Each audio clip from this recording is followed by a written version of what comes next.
Hi, everybody. My name is Sarah, Weight Watcher, Cape Cod woman on YouTube, and Pearls of Wisdom and Food, excuse me, on Facebook.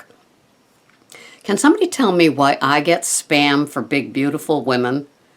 I mean, really, to do all this work on weight loss and to be a heterosexual only to get spammed for big, beautiful women. I mean, isn't that funny in the end? Okay, so, how's it? Yes, that's my bulletproof coffee. Today is Sunday, November 15th, and at 8 a.m., the FAT Summit is starting. I will be at work, so I hope that I can somehow put it on and get some of it while I'm working. If not, maybe when I walk tomorrow. But anyway, so how is everybody feeling? I just got this private message, and she said that she's lost 5 pounds since doing the HFLC plan, and everybody at her Weight Watcher meeting is saying, how did you do it? So I did ask her if she's tipped her hand or if she's just making them wonder. Like, how all of a sudden this nice drop? Isn't it great? So Greg's niece is on the 21-day fix. And I private messaged her because she's been on it for a week. And I just asked her if she, wanted to join us and everything. Because I said it's motivational and we support all plans, right? Don't we? So what I was wondering,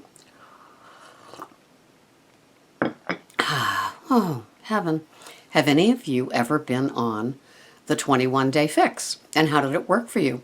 It didn't even seem that expensive. It was like less than $100 for her cute little thingies and all the support systems they put in place. I was just wondering if any of you did it and hadn't any success with it.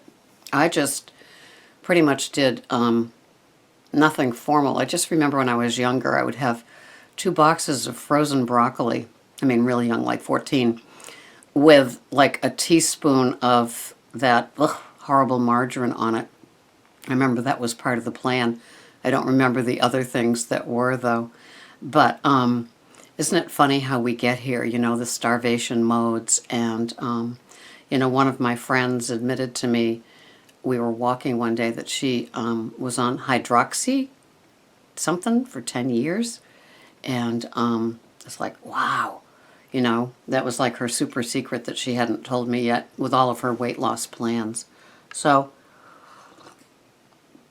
I mean, most of us agree that the Weight Watchers program is the most sane, logical, sound, and successful program there is for not only losing the weight, but continuing the weight loss.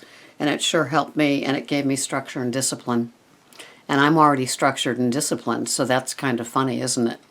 So now with the high-fat, low-carb one, I have my bulletproof roadmap that I follow, and I've gotten pretty good at knowing, what I can have.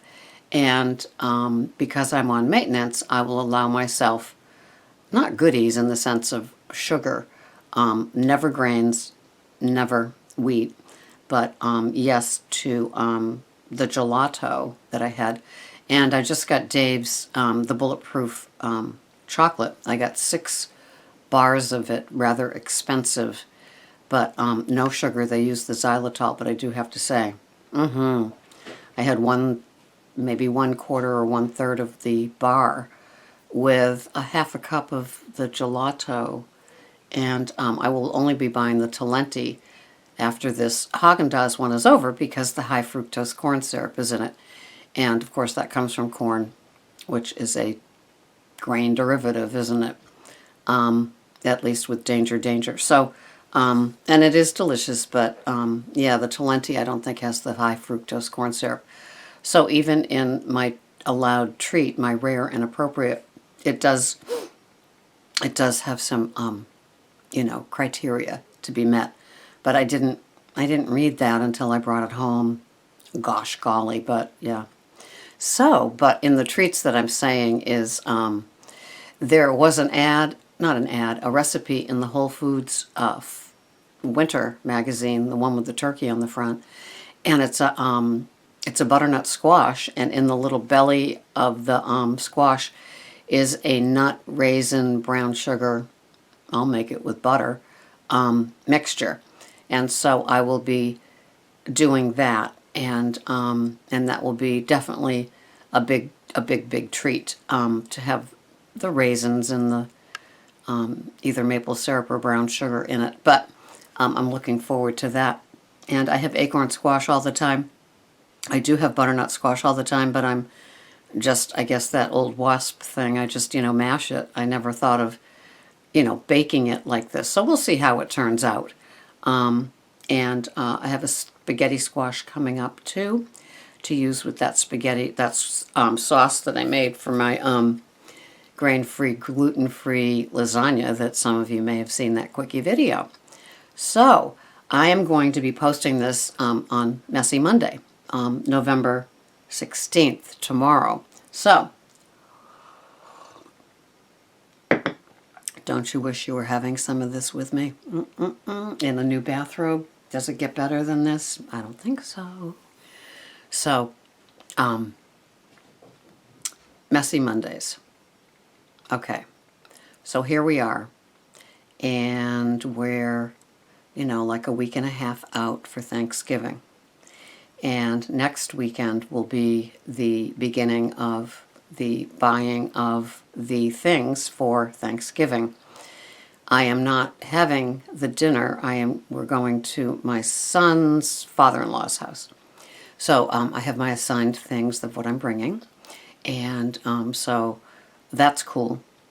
But what I am going to be doing is shopping for Thanksgiving dinner for my shelter, and compiling how many women will be not on pass and staying back and having guests. And so there will be the war of traditions, and I remind them that some of them were in a crack house last year at this time.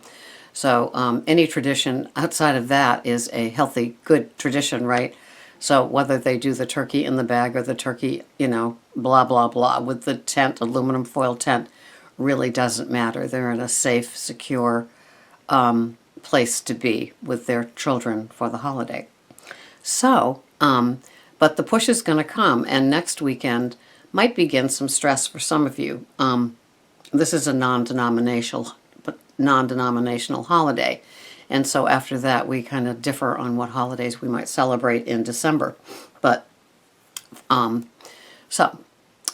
the stress is on most every woman in America, and to either be a guest and bring something, or to be the producer of the meal, the director, the producer, the hunter-gatherer. And so stress begins to happen. And so this could be your last Messy Monday in a series of Messy Mondays for the next few weeks, where there are often parties and gatherings, and some people might be doing Thanksgiving on the weekend because it's the only time their family can make it, travel plans and on all that stuff. So we want to keep ourselves in our program. And with me, with the high-fat, low-carb, there is no tracking like there is for Weight Watchers, or even the 21-day fix, little containers. And so we need to, be secure and arm ourselves and, excuse me for the pun, be bulletproof with what we are going to have, and how, when we finally sit down and the family-style servings begin. And as many of you may know, the family style is a proven food plan buster, right? So a lot of us, as we're, passing each goodie, whatever the serving utensil is, could provide, twice as much in the mountain as the as the plan was for. I do know that a half a cup, if measured, really is quite a substantial amount. I've done that with rice, and it's like, no, a quarter of a cup works for me. So we need to begin to think, and we need to begin to plan. We don't want Messy Mondays or hellacious Fridays. And some people, as they get together with their family, all trackers are like kind of tucked away. They might even get dusty for a few days while people are with their families and they have traditional things. Like some people on the Thursday before Thanksgiving could do just a pizza thing because, everything's going to start taking place the next day in ovens wherever they can find them. And so it's easier to call out for pizza. And so those sort of things happen. And then big breakfasts and, the rest, the grab and go stuff and, the revisiting the turkey dinner in many different ways later in the day and kind of turning it into a whole treat day with carb, sugar, fat, and naughty overloads.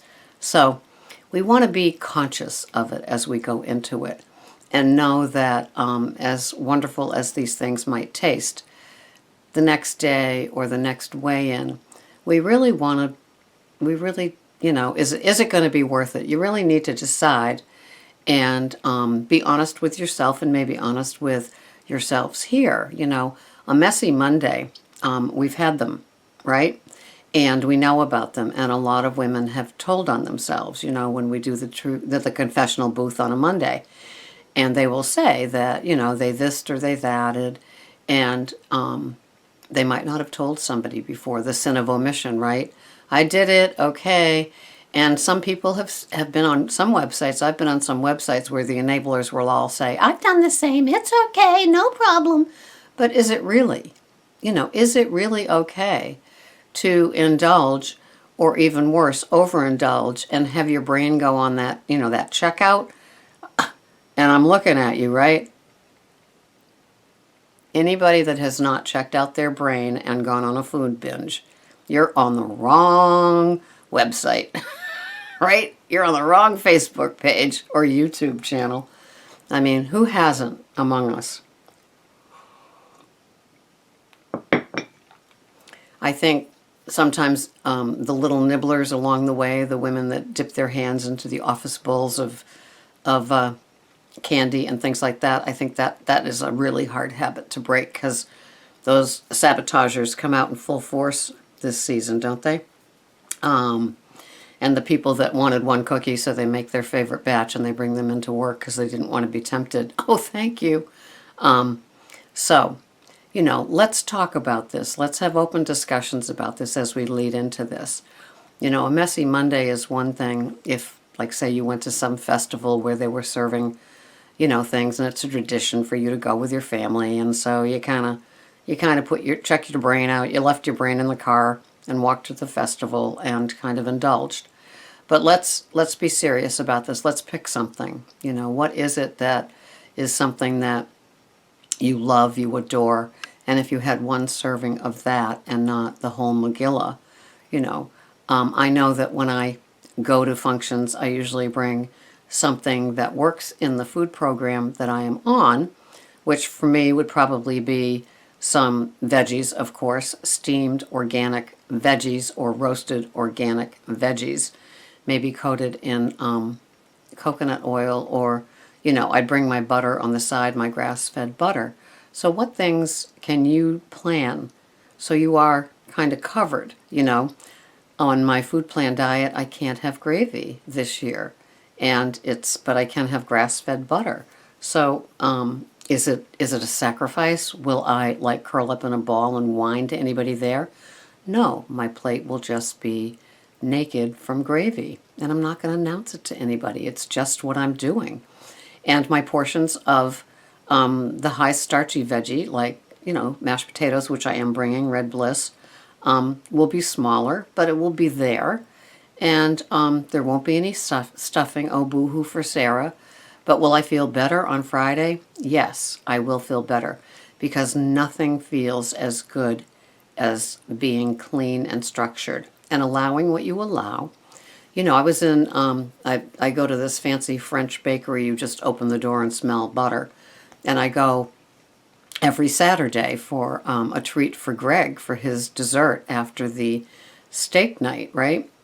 And, well, they had the holiday list of pies or cakes that you could order. They have a chocolate flourless cake, so I'm going to look it up and see if it's a gluten-free sort of thing. It's $40 there. Hello. And so maybe I'll make one. Maybe I'll bring a gluten-free dessert. I found a a pumpkin cookie that looked divine made with almond flour. So it is grain-free, made with a ground nut flour, and I think I might be making those. So I will cover my little butt and still have my treats, not feel, denied or not part of the gang, and it's going to work for me. So how about you guys, and if you find a recipe, can you share it? I found this pumpkin cookie recipe on Craig Ruled Me. I guess it's a feed that I signed up for. It's a man that does the keto diet, ketogenic diet. And so I'll probably be making those. And I'll probably be making those sooner and then freezing them and then bringing a batch. I don't like pressure right before, especially if I'm working right up until the day and working on the day. I'm working Thanksgiving morning. So anyway, that's it. It's just an open dialogue, and instead of looking forward to binging or indulging or not tracking and not being conscious of what I'm eating, this is more about let's plan. Let's plan to go into this conscious. Let's plan to go in with some discipline and know what's going to be there, how you can cover yourself, because you don't want to get to your Friday or your Saturday and just say, all that work I've done. And we have to be careful of the re-exposure. If you are on the high-fat, low-carb and you're not having wheat, remember there is a re-exposure issue. And if you're not familiar with that, check it out, because Dr. Davis talks about the re-exposure. And although for some it may seem like, oh, I indulged on Thanksgiving and had all those goodies, your body might behave in a different way. It's kind of like being the alcoholic and deciding to have that wine with dinner on Thanksgiving. And that's a re-exposure. It's very, very dangerous. And so is wheat, if you've been wheat-free. So, arm yourself. Let's bulletproof ourselves for this day and know what we're going to have is going to be safe for us, and be mindful. So, this is Sarah. It is Messy Monday, November 16th, when this airs, and let's just be conscious. I will see you the next time. Thanks for watching. Bye-bye for now.